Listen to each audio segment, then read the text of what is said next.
Hey everyone, and welcome back to National Park After Dark. We got trail tales for you right now. Yeah, we It's sure happening. do. Thank you, everyone, as always, for writing in again. We're getting all cozy.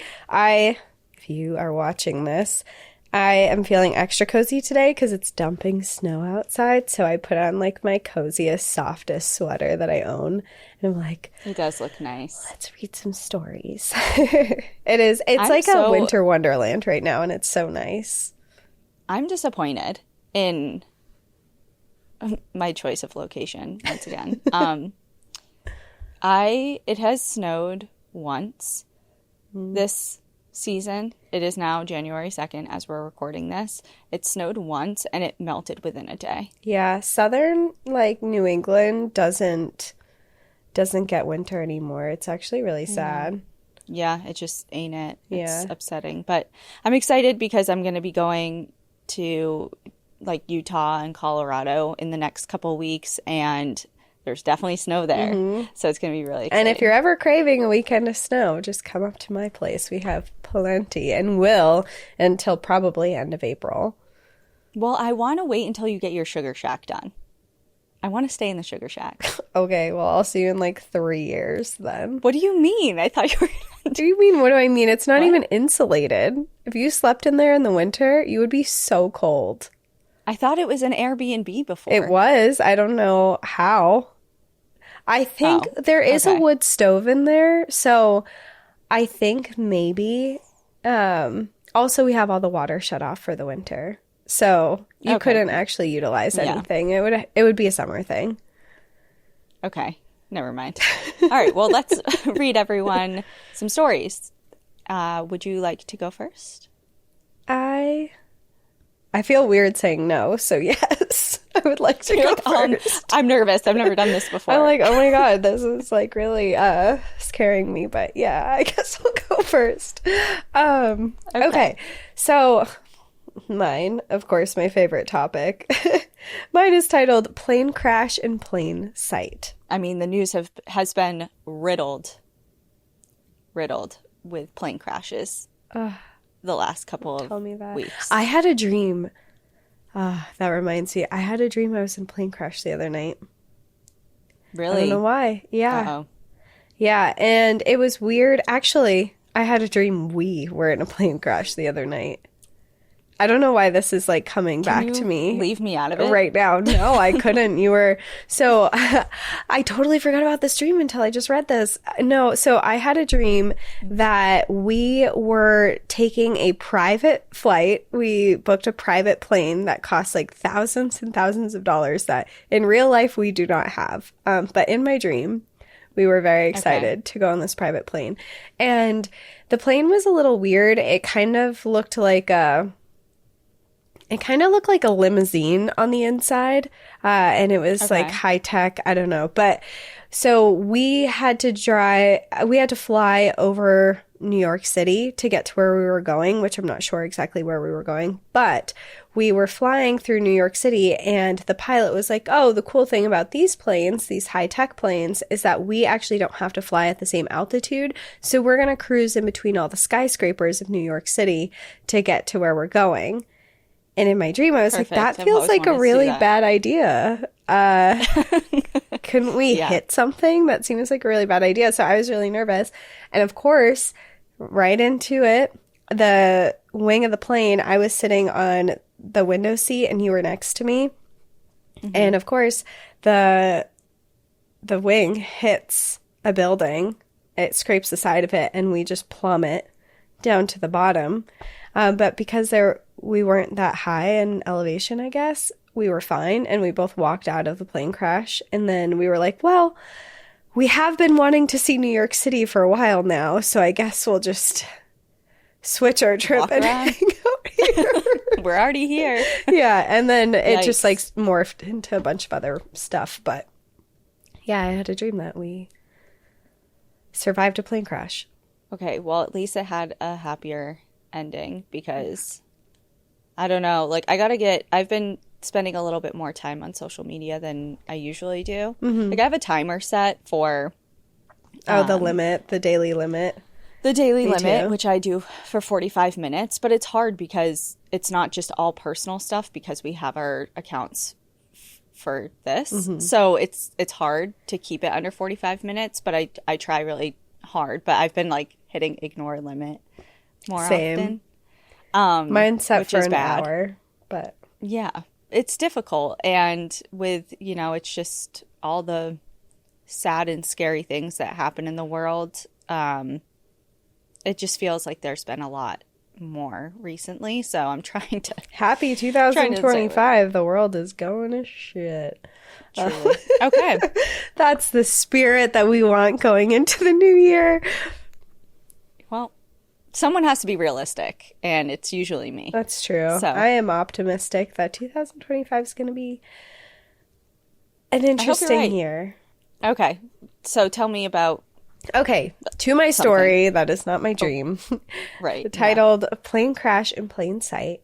Hey, Cassie and Danielle, I have a tale that does not take place on a trail or in a park, but does take place in rural Ohio. It was summer break from school, and I was about 8 years old. My siblings and I were being super annoying, so my mom separated us and told us to give her a break. I was assigned to go play outside, so I took a big pot from the kitchen and a wooden spoon and set off to play one of my favorite games, Nature Soup Kitchen. I would fill a pot with hose water and then forage my ingredients. Flowers, grass, sticks, rocks, whatever I was feeling that day. Once I had all my ingredients, I would mix everything together and pretend I was on Top Chef and frantically cook my soup. I was smart enough not to eat my creation, but I would walk around and feed it to the trees, bushes, and whatever else looked hungry. That is the most wholesome game I've ever heard, also. Yeah. So on this particular day, I knew my mom probably needed an hour to herself, so I planned on sitting on my front porch and stirring up some magic while looking at my favorite view. My childhood home's front yard is about 50 yards long to the road. Just past the road is a pretty large cornfield. As I was cooking, I noticed a single-engine plane flying pretty low and right towards me. I immediately became fixated and frozen. Even at my young age, I knew something was wrong. As the plane got lower and closer, I just sat there with zero survival instincts kicking in. Luckily for me, the plane took a sharp right turn before crossing the street into my yard. I heard a large bang, which kicked me out of my frozen disbelief. I immediately ran inside and screamed to my mom, "A plane just crashed outside." I now don't fault my mom for this, but her response was, quote, "If you kids don't stop making up stories, I'm going to lose it." Yeah, we were really that annoying. With no time to argue, I ran back outside and towards the scene of the accident. My heart was pounding in anticipation of what I was about to run up to. When I arrived, I saw the plane intact, but definitely totaled from the damage. I said, "Hello, is everyone okay?" It was a single man in the pilot seat, and he seemed a bit beaten up, but overall okay. He said, "Yep, I'm okay, but I don't think my plane is walking away from this one. I assume you are from across the street. I really thought about landing in your front yard, but I was afraid I'd hit the power lines in the process." My stomach still turns thinking about the what if of him crashing in my front yard while I made my soup. About a minute later from me arriving at the scene, my adult neighbor joined. She had witnessed the crash as well and alerted the authorities. As more people arrived, I Irish exited from the crash and made my way back home. Walking down my driveway, I see my mom opening the front door. She yelled to me, "What's going on out there?" When I reached the door, I said, "I already told you, a plane crashed." She stared at me in disbelief, made her way towards the scene.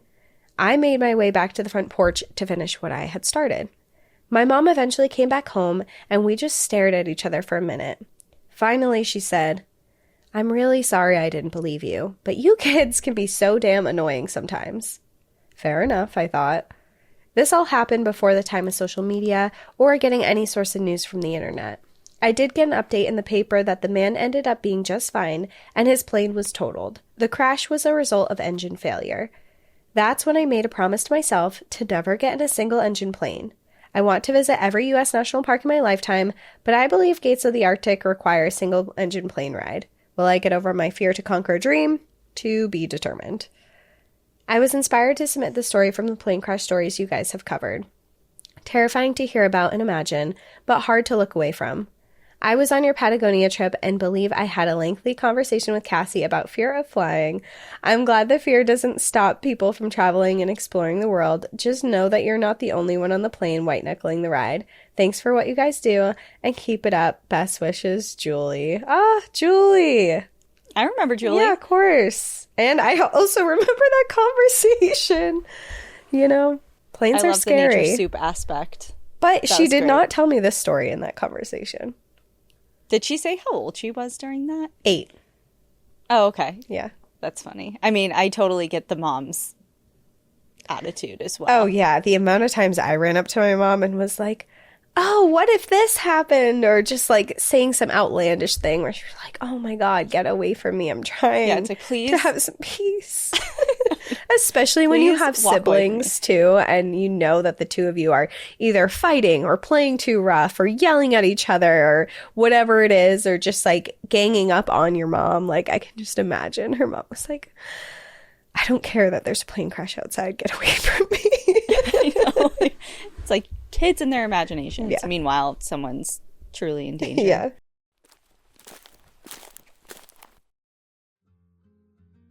Fans of true crime have heard this time and time again. Murder for life insurance. And also, it's often the spouse, but that's besides the point. Truly, over 4% of Murderpedia entries are related to life insurance. That's over 600 murders in the US each year with life insurance as the motive. There are always a ton of questions surrounding a murder case, but in these circumstances, one of the questions has got to be, how good is this life insurance? Now that we're talking about it and you're thinking about it, let me tell you about SelectQuote, one of America's leading insurance brokers with nearly 4 decades of experience, helping over 2 million customers find over $700 billion of coverage. And when I say help, I mean it. Finding the time to shop for the right life insurance for you and your family is hard with busy schedules. But in as little as 15 minutes, a SelectQuote licensed insurance agent can tailor a life insurance policy to your family's needs and budget. Speaking of budget, life insurance is more affordable than you think with SelectQuote, with some policies costing less than $1 a day. Plus, if you're in good health,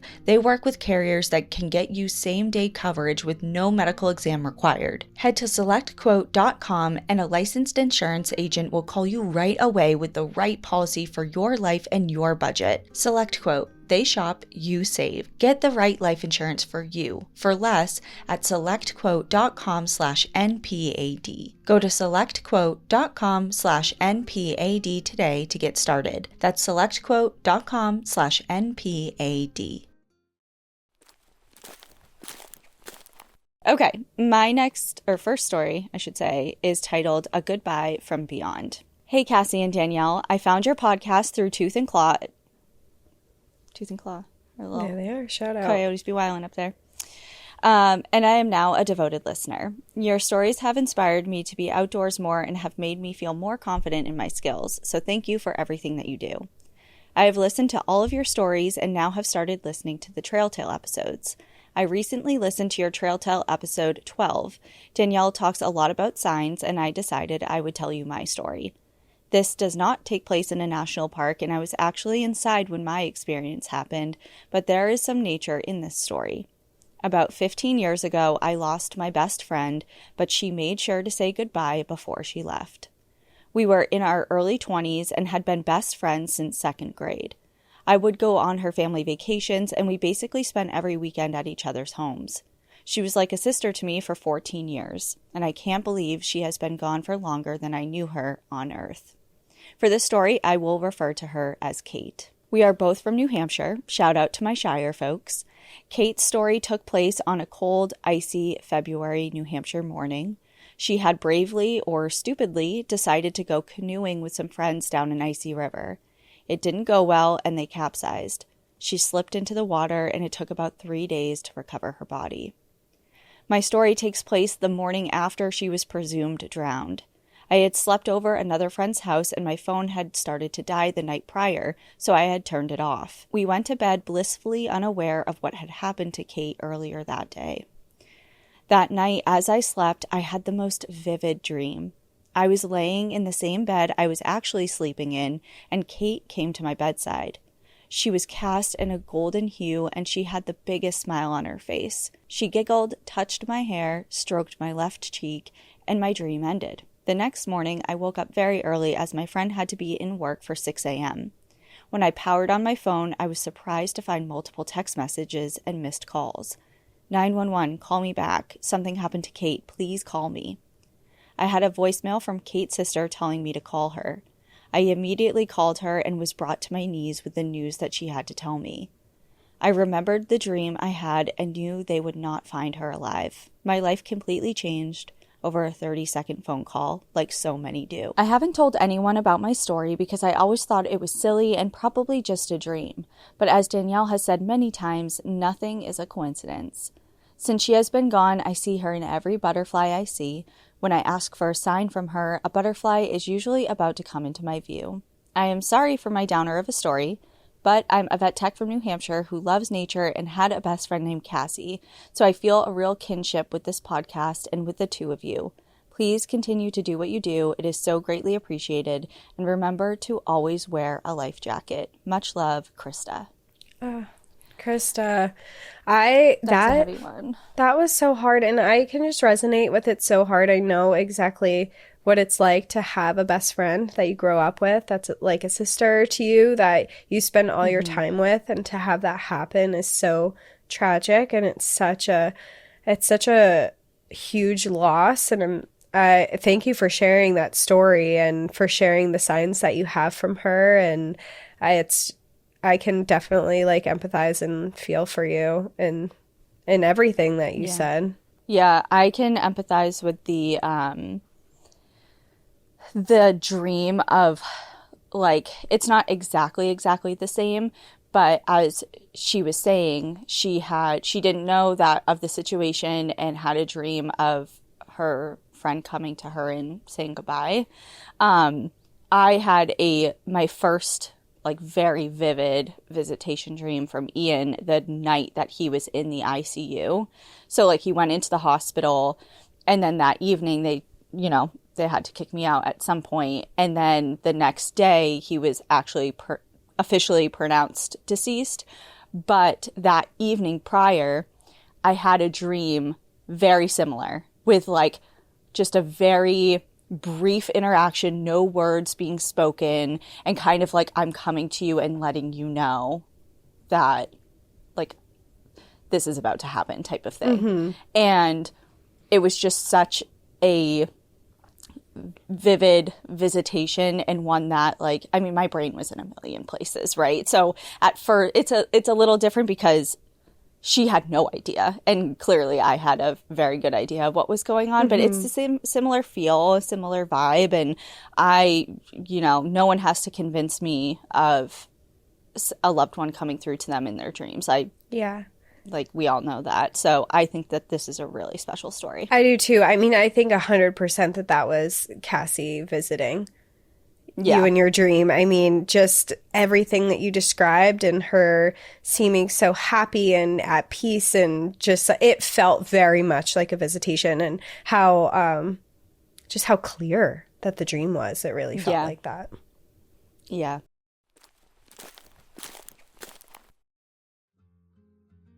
Now that the hustle and bustle of holiday season is over and gifting other people is checked off the list, let's shift the focus to ourselves.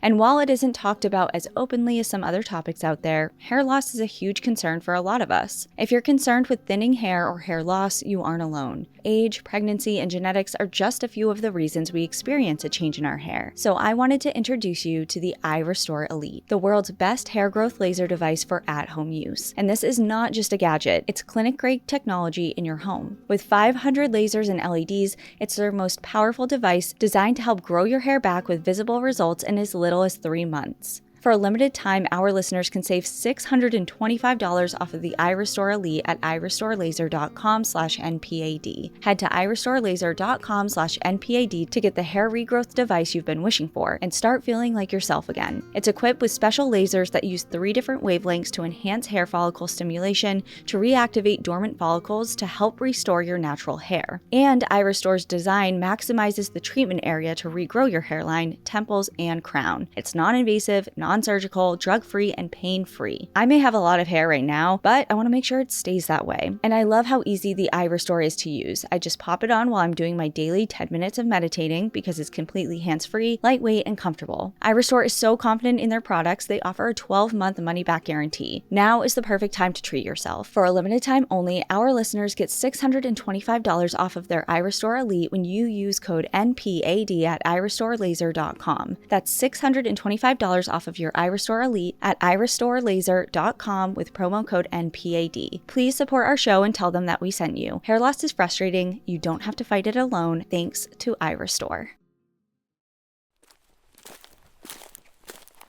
Well, my next story is titled Ghostly Gossip.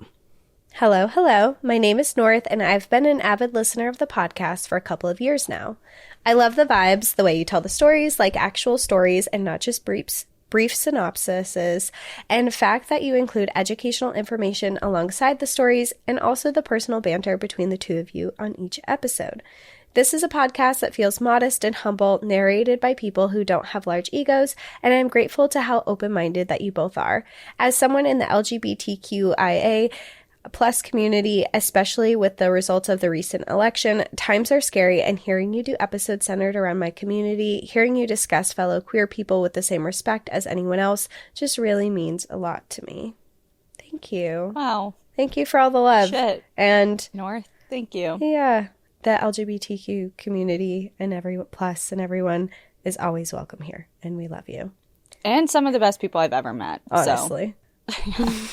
You always have a safe space here. So I live in Delaware Water Gap Recreational Area in Pennsylvania, particularly in the northern parts of the Poconos in Pennsylvania. In my area, there is a long trail called the McDade Trail. It runs alongside the Delaware River and is overall a very easy hike. One day in fall of 2023, I was spending my free time on Google Earth, as one does, and noticed a cemetery marker in the woods right off the trail. Having stumbled upon a few tombstones of the McDade before, I was curious and wanted to go hike and find the cemetery.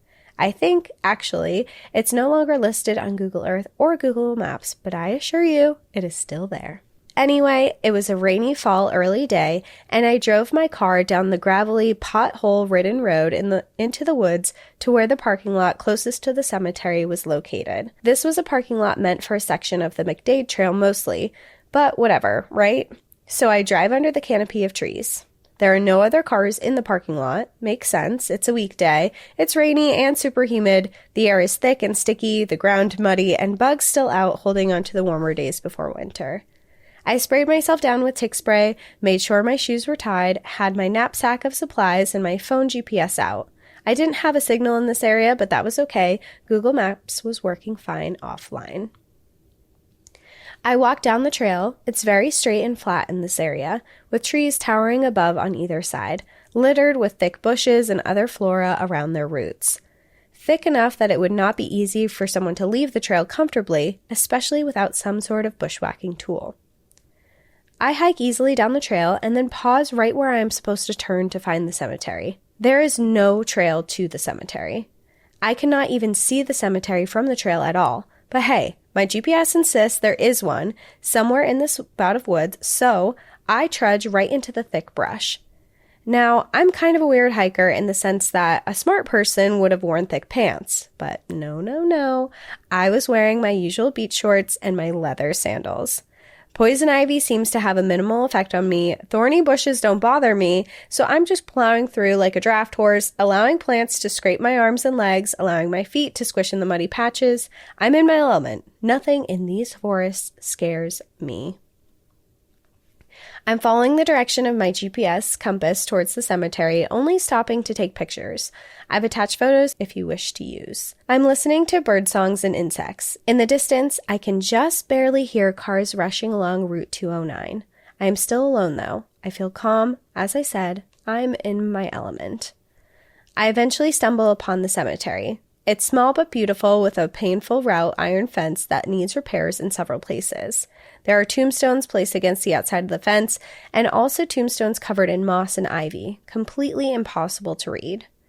There are old horse posts. I climb over a broken part of the iron fence, and there are several tall stones, cracked, written upon in cursive type lettering. They are beautiful, and I read them as best as I can. I walk all around this tiny cemetery, taking pictures, sometimes pausing to just breathe in the air, to think of the people who may rest beneath this dirt, to think of the history behind this place. I sit upon a log outside the cemetery and just think, Drink some water, write a little in my journal, and just chill for a bit. But then it's time for me to go. And this is where things get weird. Now, I'm a secular Jew, agnostic, pantheistic, but open-minded. Yes, I go for scientific explanations first, but I also remember that Arthur C. Clarke, the one with the advanced technology being indistinguishable from magic, and there can be scientific explanations for the supernatural too, that don't deny the existence of the supernatural. We just haven't evolved that far yet in our understanding, Kind of. I'm confused. Yeah. I know. I'm following. I'm confused, but I believe you. But as I'm climbing over the fence to leave the cemetery, I hear laughter and chatter, and it sounds like two women, like maybe around my age or maybe older. I think maybe there are some other hikers on the trail now. As I make my way through the dense undergrowth towards the McDade, the chatter is still as incessant, but seems to be fading a bit. They sound like two women gossiping. They'd speak in words I couldn't make out and then giggle or outright laugh, and for a moment I think maybe they see me and I'm the subject of their gossip. Looking at this stupid young man in a t-shirt and shorts and sandals, clambering clumsily through the bushes, sweaty and red-faced. Idiot can't even handle the most straightforward of trails. He got lost so easily. The laughter does feel rather pointed, and something inside me that isn't usually anxiety or insecurity does make me think that I'm not far off in my assumptions. I'm pretty laid back and make fun of myself often, so being the potential topic of gossip doesn't bother me. It's amusing, actually.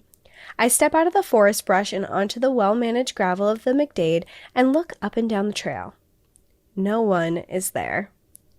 This part of the trail is very flat and straight. You can see just how in the attached photos.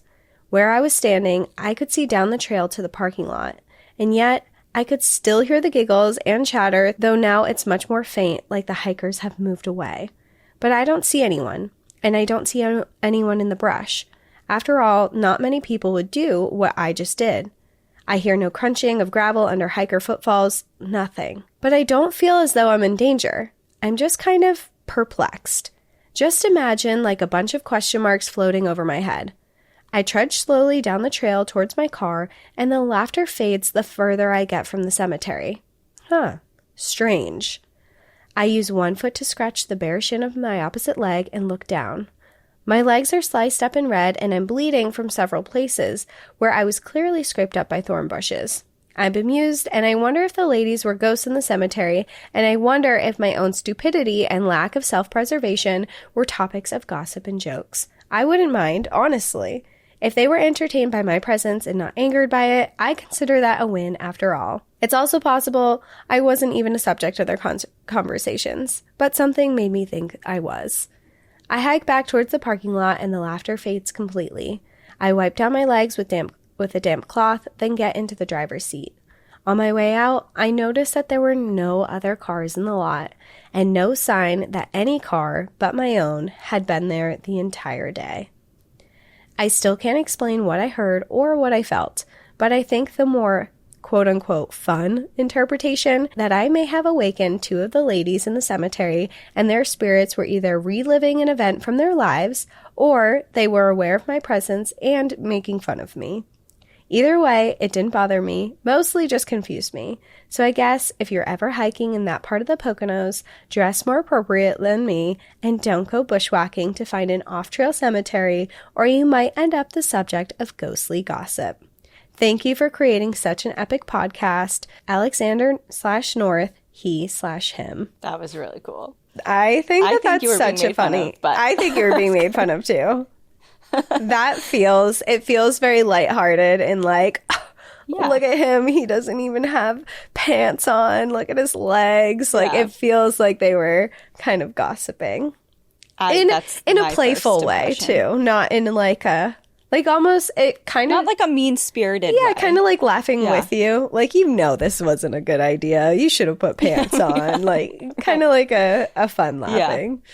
Yeah. I love that. That's your type. That is your type of haunting. Yeah, I agree. That's what you need. They're not touching you. It's lighthearted. Exactly. It's fun. Yeah. Although, I don't know how much... It seems like the vibes were good, so yes. But I, like, just on paper, hearing women laughing in the woods when I'm alone and no one's around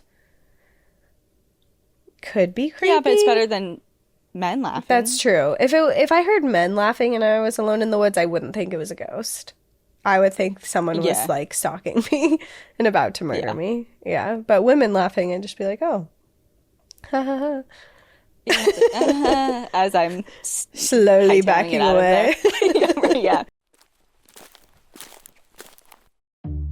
Attention all true crime fanatics. Have you ever stopped to wonder just how close you've come to danger without ever realizing it? Every single day we encounter countless people, on the street, in the grocery store, at the gym, never truly knowing who they are and what they're capable of. But what if one of those seemingly ordinary people was hiding a dark secret? What if they had done something unthinkable or were planning to? The Minds of Madness is a weekly true crime podcast that dives deep into the criminal psyche, covering the most shocking and disturbing cases you've ever heard from all over the world. We're talking about the ordinary people who do the most unthinkable things, like a feral Goldilocks-style intruder who left a disgusting calling card before embarking on a reign of terror leading to a nationwide manhunt, or a seductive ex who used voodoo and manipulation to try and get what you wanted. The Minds of Madness examines the psychology of the perpetrators, trying to understand what makes them tick while interviewing experts in forensic psychology and criminology, as well as survivors who fought for justice. Whether you're listening on your morning commute or during your evening jog, The Minds of Madness will completely immerse you in a world of true crime. With gripping stories, insightful analysis, and unforgettable survivors' accounts, The Minds of Madness has everything you need to satisfy your darkest cravings. The Minds of Madness is available wherever you get your podcasts, or visit mindsofmadnesspodcast.com for more information.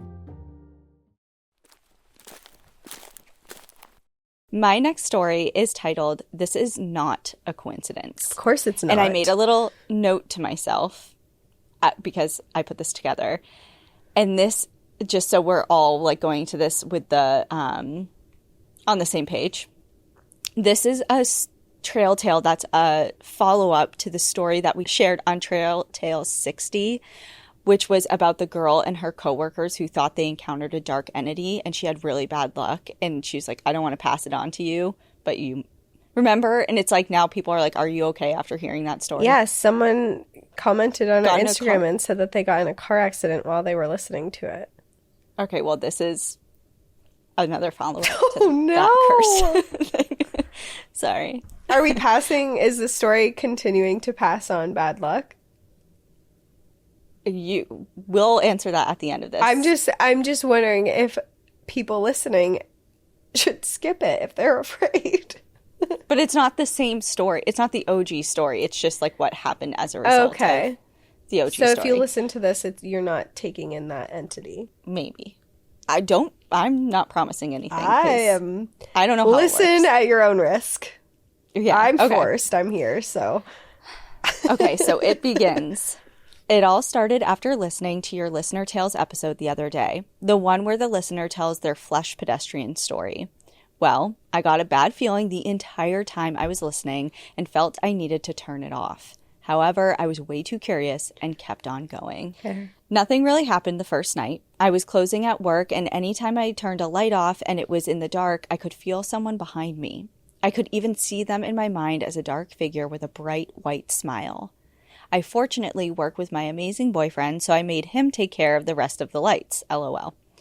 Anyway, I am scared of the dark, so I figured I was just having some anxiety.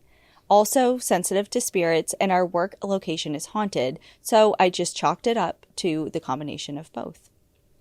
Later on, I went to walk my dogs like normal. After about a half a mile, I got an uneasy feeling that I was being watched. I looked up ahead of me into the pine trees and saw a shadow, darker than the night itself, crouched down. Ugh. Don't. My dogs... No. Sorry. Okay, wait. My dog seemed unfazed, so I figured I was just seeing things. However, my survival instincts kicked in and I knew inside that something was wrong. I turned on my heel and walked calmly the other way back home with my dogs. In my mind, I was freaking out and thought about the listener tale, but knew I needed to stay calm. Now on to last night. I was on the phone with my dad and stepmom while I walked the dogs. I usually have them on speakerphone in my jacket so they can hear if anything happens to me, and I can hopefully yell details to them if needed. Isn't that, okay, just a brief thought, isn't that so sad that you need to think about that? I'm just out on a walk, but if anything is to happen to me, I need someone to be able to know in real time. I mean, so I can share some identifying details. Like, that's just life as depressing. a woman. I think that any woman listening to this can resonate with that and has done that. I know I have. Yeah. Or just known, like, okay, I have this I can pull out really quickly, or I'm just already holding something, or you're thinking of a weapon, whatever you're it may looking be. for a rock if you're walking around, you're thinking of escape routes. Yeah. Yep. I felt followed and watched the entire time, and my dogs were on high alert. We only did maybe a fourth of a mile out and then headed back home to our townhouse. While I was walking back with my dogs, I noticed a man walking around the outside of my complex on his phone. He would walk about 10 feet to his left, then turn around and walk back, and so on and so forth. He looked confused and looking for someone maybe. I was about 50 yards from my front door when this man started walking in our direction. Not towards us, but towards the other townhomes. He already made me feel pretty uneasy with his erratic actions, so I was already on alert. Well, he went from a speed walk to a dead stop, maybe about 35 feet away from me, and turned directly towards me. I stopped walking, pulled my dogs in closer to me, and stared at him. I had pulled my phone out of my jacket and placed it in my hand in a way that, if needed, I could ideally break his nose or at least hurt him in some way. My Taekwondo master used to tell me anything is a weapon, so I live by that to this day. Anyway, he starts walking towards me at his weird brisk speed, and my dogs are pissed. My dog Houston, a blue heeler Pyrenees, stood right next to me but a little behind me and started a low, guttural growl I had never heard from him before. Ollie, a lab terrier, stood about 5 feet in front of me, doing the same thing. Neither dog has ever been aggressive, and Ollie loves people, so I knew something was wrong.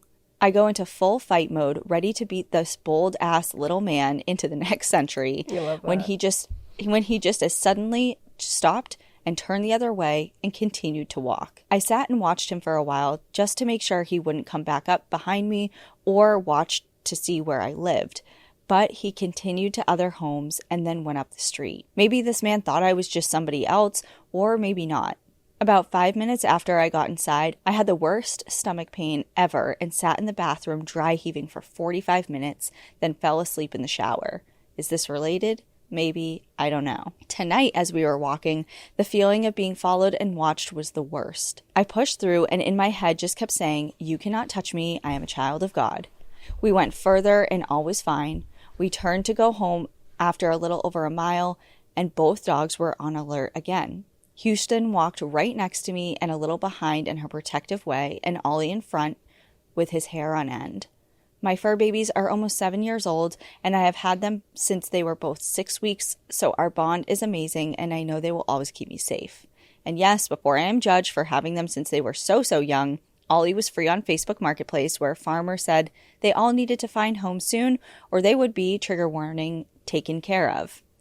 Houston was born on my family farm, so I kind of had her since birth. Anyways, we got maybe halfway home, and all of a sudden, they both stopped, ears perked, hair on end, growling. To say I was scared was an understatement. There have been wolves seen in the area as well as our typical black bear, so I thought either could be an option. I crossed the street right away from the direction they were looking and encouraged them to continue to go faster, but we're still at a walking pace. We went maybe 40 feet, and I looked off into the field, and someone or something was standing in the field about 30 yards away from me. It seemed to absorb any light around it. I panicked internally. My dogs were pissed and trying to get away. We crossed the street again where the development started, and it was well lit. We hauled ass back home. I felt like it was following us and getting closer. I kept repeating, "You cannot touch me. I have protective hands. I am protected by love, light, and God." I say this over and over and over until we get home. And when I reached my front door, I felt that that dark, evil entity was right behind me and trying to come into my home. I closed my door, said a blessing, and set a boundary. Hopefully it works. I'm not sure what this is, if it's related to your story or not. I am ready for it to go away, though. I hope you guys and other listeners are all safe. If you choose to read this on the podcast, stay safe and watch your back. You never know what may be lurking. Cheyenne. Oh my God, that's so scary. Why do you keep telling these on the podcast? I just feel like they need to be voiced and given some Giving another entity to attach to? No, I don't want to pass it on, but I want to recognize that people are suffering. I'm sorry. Let's just, okay, ready? We're going to stop right now. Close your eyes really quickly. Okay. Take a deep breath in and imagine you're just like sucking in all the positive vibes, good energy, protective, healing light. And then breathe out and imagine all of that is just projected out around you into like this safe little bubble, just emanating off of you. Okay. There we are. I'm safe. We're good. I hope everyone else did that and you're safe too. Yeah. And that's scary. I hope you're okay. And because this sounds like this is currently happening. So I hope that it's all resolved. The man could have like she said, it could have gone either way. Like he could have just been lost and weird and whatever. And yeah, but the second entity, the dark entity that followed her to the door is what I'm more concerned about. Because the guy, he seemed like he might have been like a sketchy guy trying to break into someone's house, is what it sounds like. Right, yeah. Is he was looking for a home that was empty to break into. And then she, even like, at her happened. place of work, too. Yeah. And feeling like that dark shadow. Anyway, so I hope it's... I don't want to revisit it all. We just talked about it. We all know what happened. But I don't know, just like... It feels weird that things are happening to people after. So maybe, okay, what was it? Trail Tale 60, did I say? Yeah. Maybe just don't listen to that one story in that. If you haven't yet. It's the first story that Danielle we're reads. talking about. Okay. My next story is titled, Don't Feed the Bears. Hi, ladies. I first want to start off by saying I love, love, love the podcast. I found out about y'all from my girls Ash and Elena over on the Morbid podcast. We love Ash and Elena. I actually was at the library today picking up our most recent book club book. Yeah. The Vanishing Treasures. And I saw Elena's book. Oh, that's right so on like the front thing. And I was like, I know her. Yeah. So cool. So cool. So exciting to have your own book and like her name out there. I've seen it. I think I was at Barnes & Noble and I saw it there and I was like, oh my God, that's amazing. Yeah. Yeah. Mm-hmm. After listening to your Night of the Grizzlies episode, I was inspired to write in about a crazy tale that happened to my uncle a few years back. I'm honestly not sure if what he did was illegal, and if not illegal, then I think he'd be heavily fined. So I'll leave his name out of it. Smiley face. You can use mine since I have the most basic white bitch name on the planet, and him and I don't have the same last name, so I think he's safe for now. That's so funny. My uncle lives in an area of Colorado about an hour and 15 minutes from Denver. He lives in a huge neighborhood basically on the side of the mountain where him and all his neighbors have at least 30 acres each. Everyone in this neighborhood has money, and have all lived there for at least 10 years, so everyone knows of and is respectful of the law of the land. That is, until a new family moved in. There is so much wildlife in this neighborhood, everything from mountain lions to bears to turkeys to elk and deer. One year when visiting, I was driving down their long, windy driveway and was about 5 feet from totaling my rental car into a huge elk. I almost pooped my pants when I saw the thing. Sorry for the detour. Back to my story. My aunt and uncle never really had too many issues with the bears, besides occasionally forgetting to lock their garage door and then them getting into the garbage. They kind of just minded their own business. But soon, everyone started noticing more bear sightings in the neighborhood, particularly around the area that the new neighbors moved to. This could only mean one thing. They were leaving out food for the bears. Multiple people reported this to, honestly, I don't know who, but they had to pay some pretty significant fines. But apparently, they had the money like that and didn't really care. Because of this, as we've seen in many instances, bears were associating humans with food, and when that happens, things don't usually end well. One cool day, my uncle was making breakfast with the doors and windows open to feel the breeze, while my aunt sat on the front patio swing with her dog, Brody. My aunt hears a grunt and looks up to see a bear coming up the driveway. Following the smell of the food my uncle is cooking, the bear comes closer and closer. My aunt, paralyzed in fear, only manages to call out my uncle's name. He runs out to see what's wrong and is met with a chaotic scene. My aunt, frozen on the porch swing, a bear only feet away from both of them, and their dog barking aggressively at the bear and inching closer and closer. My uncle runs back inside and grabs the shotgun, comes back outside and fires a warning shot in the air, hoping to scare the bear away. It remains in its position. He fires another one, and the bear starts to inch forward, closer to my aunt, their dog, and the entrance of the house. Having no other options left and the bear approaching him, he fires several shots at the bear. It lets out a cry and runs away. He grabs my aunt and tugs her back inside while ushering Brody in as well. They sat in silence, trying to process the events that just took place. A month or so later, on their daily walk to get mail down their mile-long driveway, Brody seems to catch the scent of something and takes off into the brush. Moments later, he returns with something in his mouth. It's a decaying bear paw. My uncle rushed to where Brody just was, and there he sees the bear's body very much dead and very much decomposed. It's a sad story, really. My aunt and uncle are both huge animal lovers, and it really took a toll on them that they were responsible for this bear's death. But in all honesty, they aren't the sole people responsible. If those neighbors followed the rules that are set for a reason and didn't feed the wildlife, then the bear likely would have never gotten the courage to approach my aunt and uncle the way that it did. The bear probably would have gone on living its happy life in the wilderness, feeding on whatever came its way through natural forces. Hopefully, this can be a lesson to not interfere with nature. Bears and other wildlife are accustomed to obtaining food in a way that nature allows them to. They don't need your help. You may think it's fun or cute or whatever, but you never know who or what may be impacted by your selfish actions. Thank you for reading.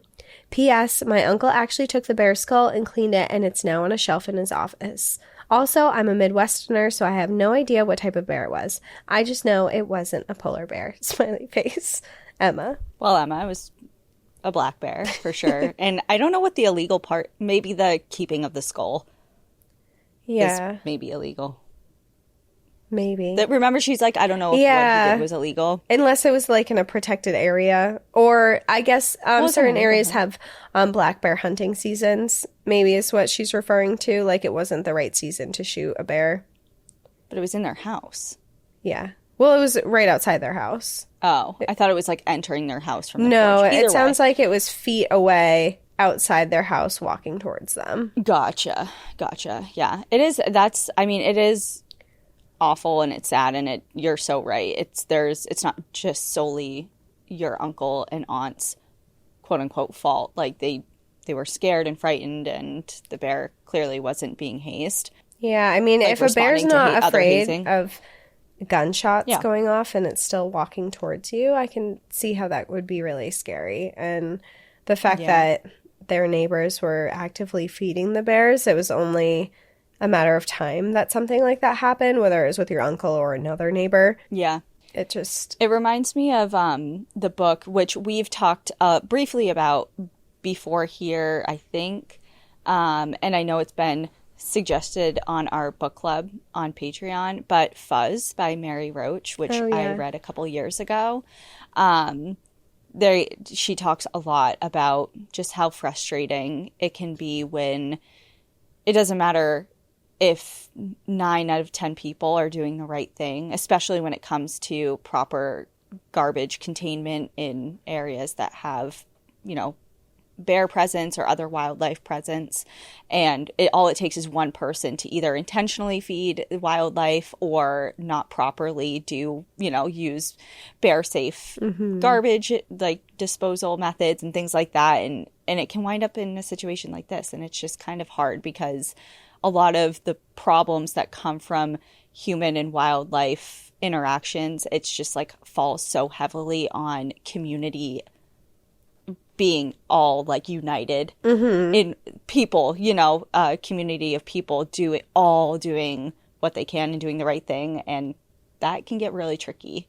Yeah. Because people love to do their own thing and not follow the rules. And people don't really understand the implications of their actions all the time. Like, they might be well-intentioned, but then look what happens. Stuff like that happens, yeah.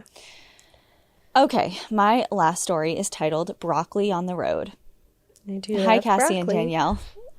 Do you love broccoli? Yeah, I do, actually. I think broccoli's great. I have such a vivid... I like it now. Okay. I wouldn't say I love it, but I'll eat it, especially if it's seasoned and like mixed in with a bunch of other stuff. Yeah. But I have this vivid memory of having broccoli as a kid, and it was just like on the side in its own thing. It wasn't mixed in with anything or whatever. And I was just like, I was trying to eat it. And it was either my mom or my stepdad. And they're like, just eat, like, you gotta eat it. And I remember just taking a bite out of the head of it, like the big fluffy part. And it just making me want to throw up so bad. And I went to the sink and was like gagging. And they're like, you are so dramatic. Being dramatic. You just didn't like the texture? No, I think I'm not one of those people that has a texture problem with food. I don't know what the hell it was, but it's a vivid memory. And every time I see broccoli, I kind of think of it. But I know it's good for me. And now I'm not as much of a little bitch. So. Okay. I'm glad you're eating your greens now. Hi, Cassie and Danielle. My name is Courtney, and I work at a provincial park in rural Nova Scotia. I have many stories about the park I work at. However, today I wanted to share a sign story with you. I am sitting in my deer stand right now as I write this, hoping a deer walks by, so fingers crossed. A month ago in October, my hunting buddy and neighbor of 4 years, let's call him John, died suddenly of a heart attack. We hadn't had a chance to go out hunting together this season before he passed away. He was only 67 and lived a very active lifestyle of farm work. The day he had his heart attack, they shocked his heart back with an AED, but his brain had already lacked oxygen for 10 minutes too long. He would be on life support for a few days, and the night before he was taken off life support, I was visiting the park that I work at while off shift. The northern lights were visible, which is uncommon for my area. As I was admiring them, I got a text saying that the next morning they were going to be taking John off of life support. I drove up the road back home to the farm and fell asleep. That night, I had a dream where I walked outside to find John packing the trunk of his car. It looked like he was packing for a long trip. I asked, "Where are you going?" But he didn't say anything. He just looked up and smiled. I woke up that morning and drove to the hospital to say goodbye. Here is the sign part. Last season, when I hunted with him, we were walking back after a cold November day. We took a shortcut through the broccoli field. He knelt down, picked a head of broccoli, and handed it to me. He said, "We ain't gonna get any deer today, so here's some broccoli instead," with a smile. That was the last time I was hunting with him, November of 2023. So I went out hunting alone, October 2024. He had just passed away a week prior. I go out with my shotgun and rubber boots and head to the deer stand. I'm walking through the muddy tractor treads on the dirt road, and right in front of me is a single head of broccoli, just like the one John picked for me last season. There was no broccoli planted in this particular field, so I picked it up and smiled. I went home after and gave the broccoli to his wife. Oh my God. I didn't get a deer that day. I think it was John's way of saying that he was here with me out hunting, or maybe it was just his way of saying, I ain't getting a deer today. Hunting season is ending next week. I'm hoping to get a deer to give to his wife to fill her freezer for the winter. Thank you for reading. We love the podcast. My coworker and I listen to your show at the park during our night shifts. Attached is a photo of the broccoli on the road, and the next photo below is of me today on the deer stand, freezing my tits off. Courtney. Courtney, I love that. This is so sweet and very really thoughtful. Sweet, yeah. To include his wife in what you're doing surrounding, him. Yeah. And I definitely think it was a sign. I agree. You ain't getting a deer today. Yeah. Honey. I also feel like he got a visitation dream, too. Yeah. Yep, that was snuck in there, too. Mm-hmm. Yep. Well, thank you so much for sharing, and thank you everyone for sharing on the podcast, where we love to read these. If you have a story that you'd like to share, you can go onto our website, npadpodcast.com, and there's a little submission link, and you can write in your own trail tale. Yeah, and if you are an outsider, either on Patreon or on Apple subscriptions, we each have a bonus story to share with you. Mine is titled, Babies Are Friends, Not Food. Oh, okay. Mine is titled Scarf Lady in Arches Saves the Day. Awesome. All right. Well, thank you everyone for listening and watching if you're watching us. And we will see you next week. In the meantime, enjoy the view. But watch your back. Bye. Bye. Thank you for joining us again this week. If you have a trail tale of your own you'd like to share, you can write to us at npadstories@gmail.com or visit our website at npadpodcast.com. Bonus trail tales and content are available to Patreon members and Apple subscribers. Follow the show on Instagram, TikTok, Facebook, and X at National Park After Dark. And if you prefer to watch our episodes, you can find us on YouTube at National Park After Dark. And as always, if you enjoyed the show, please take a moment to rate, review, and subscribe wherever you listen to podcasts.